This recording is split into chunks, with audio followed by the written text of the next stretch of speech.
Salut à tous, j'espère que vous allez bien. Ça a été un match très difficile. On a été ultra fébrile, mais au bout du compte, on s'est qualifié. On en parle tout de suite. L'OM a gagné 4-0 au match aller. On pouvait penser que le match au retour serait peut-être plus difficile, c'est normal. Villarreal allait attaquer, mais on ne pensait pas vivre un tel scénario. Les hommes de Jean-Louis Gasset ont eu énormément de mal à exister, surtout en première mi-temps. On se demandait pourquoi on ne jouait pas plus haut, pourquoi on ne proposait pas de jeu et pourquoi on était si fragile derrière. On sentait qu'on avait peur, on n'arrivait pas à aligner trois passes, on avait vraiment du mal à sortir le ballon pour tenter la contre-attaque qui pouvait nous mettre à l'abri. Franchement, à la première mi-temps, ça a été déjà très difficile. On a trop fait d'erreurs et même à l'image de Paolo Lopez qui par exemple n'arrêtait pas de dégager en touche, il y avait de très mauvaises relances, mais par la suite, ça s'est encore accéléré jusqu'à ce que Villarreal marque. La probabilité de se qualifier, elle était très grande, mais franchement, on est passé à ça, de sortir par la petite porte, hein. Donc, franchement, c'était un match à haute intensité pour les supporters et les suiveurs, mais au final, on est qualifié. Dans ce match, quand même, il a été assez catastrophique dans beaucoup de secteurs. Maintenant, comme je disais en intro, c'était sûr et certain qu'on n'allait pas vivre la même rencontre. Villarreal n'allait pas proposer le même jeu qu'au match aller. Et nous, on n'allait pas encore enfiler 4 buts comme au match aller. Mais ce qui nous a joué du tort, justement, c'est d'avoir peut-être marqué 4 buts au match aller. J'ai l'impression que si on avait gagné 1-0 ou peut-être 2-0, ben, le match il aurait peut-être été différent. On était dans un OM qui commençait à trouver le chemin de la guérison quand on a gagné 4-0. Donc, c'était pas dans nos habitudes vraiment de dominer un match avec un adversaire assez sérieux, donc ça nous a peut-être joué des tours pour ce match au retour. Par contre, on peut se poser des questions sur certains choix de Jean-Louis Gasset. Alors, on l'a très bien mis en avant depuis qu'il est arrivé, chapeau. On ne va pas changer de fusil d'épaule, mais on a le droit de mettre le doigt sur certains aspects qui ne vont pas. Son 3-5-2, ok, pas de souci, c'est la formation que tu voulais faire de base. Il y a des joueurs comme Asdin Ounahi, ben on se demande comment ça se fait qu'il est resté autant de temps sur la pelouse. C'était un joueur qui n'y arrivait pas, il faisait beaucoup de fautes, il n'arrivait pas à aller de l'avant, il ne trouvait pas ses coéquipiers, il avait en bref du mal à exister. Donc le voir autant de temps sur la pelouse, on peut quand même se poser des questions. C'est un des rares joueurs qui n'a pas subi l'effet Gasset, donc tant qu'il doit rester à l'Olympique de Marseille, on espère que l'entraîneur trouvera les mots, les solutions, le placement, en bref, tout ce qui peut correspondre pour qu'on trouve un Asdin Ounahi à un niveau plus élevé. Parce que là, aujourd'hui, ça devient inquiétant et c'est difficile de se projeter avec lui. On peut aussi se poser la question de Faris Moumbagna. J'ai pas compris pourquoi il n'a pas pris part au match. Je l'aurais peut-être même mis titulaire. Parce que tu te dis, bon, tu reposes Aubameyang, ok, c'est un joueur qui a fait énormément d'efforts lors des dernières rencontres. Il est dans un état d'esprit très positif. Tu te dis, tu as 4 buts d'avance, donc ton meilleur buteur, tu peux le mettre de côté, le faire entrer plus tard pour faire avoir de la vitesse à l'OM. Mais Moumbagna, ben, depuis son arrivée, il a déjà été décisif. Il a marqué des buts, il a donné des passes décisives. Il nous a montré que son jeu de haut but, il était quand même assez impressionnant. Il pousse des gens, il trouve ses coéquipiers. Il est quand même dans un bon mood et c'est le genre de match où il aurait peut-être pu pousser les adversaires, être beaucoup plus présent en attaque et peut-être réussir à faire quelque chose. Donc c'était étonnant et peut-être décevant de ne pas le voir. Donc aujourd'hui, on a véritablement subi. C'est normal, mais d'avoir autant subi, c'est pas normal. Parce que quand tu regardes, surtout en première mi-temps, quand l'OM avait rarement le ballon et qu'on avait quelques occasions, on a vu que Villarreal, ils étaient absolument pas en place et que leur défense, elle était assez fébrile et très friable. Donc on aurait pu tenter quelque chose, proposer du jeu pour essayer de marquer en première mi-temps et on les aurait coupé les ailes.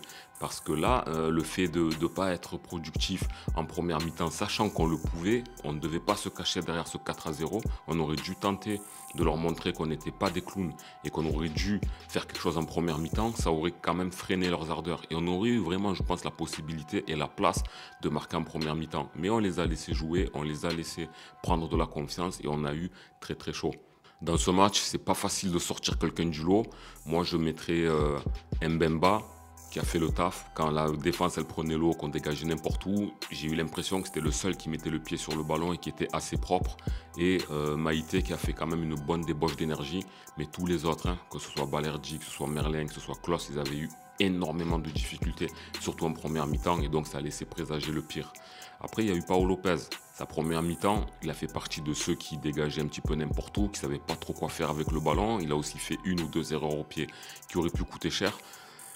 Par contre, en seconde période, Alors sur les buts, il aurait peut-être pu faire mieux, mais il a tellement été précieux en seconde période. Il a sorti 2 ou 3 parades vraiment qui nous ont sauvé le match. Donc pour moi, il s'est bien rattrapé. Tu peux lui donner une mention parce qu'il s'est bien remis les gants à l'endroit et il nous a permis de préserver le score à un moment du match où on aurait pu perdre l'ascendant et aller en prolongation. Et là, ça aurait été catastrophique pour l'OM. Donc personne ne s'est mis en évidence. Si Aubameyang, alors Aubameyang, il a fait une action de dingue quand il a récupéré le ballon, qu'il a éliminé son vis-à-vis sur le côté gauche et qu'il est rentré dans la surface, qu'il a levé la tête, qu'il a donné le ballon à Jonathan Klaus, du grand art. Parfait, c'est ce qu'on attend de toi. Par contre, quand il avait l'occasion de les mettre à plat lors de son entrée en jeu au retour des vestiaires, il a raté. Il a raté ce qu'on peut appeler quasi l'immanquable. Donc c'est dans des moments comme ça que notre attaquant européen, on l'attend. Il fallait tuer le match à ce moment-là parce que ça aurait pu nous coûter cher. S'il avait mis le but à ce moment, le match ça aurait plus du tout été le même.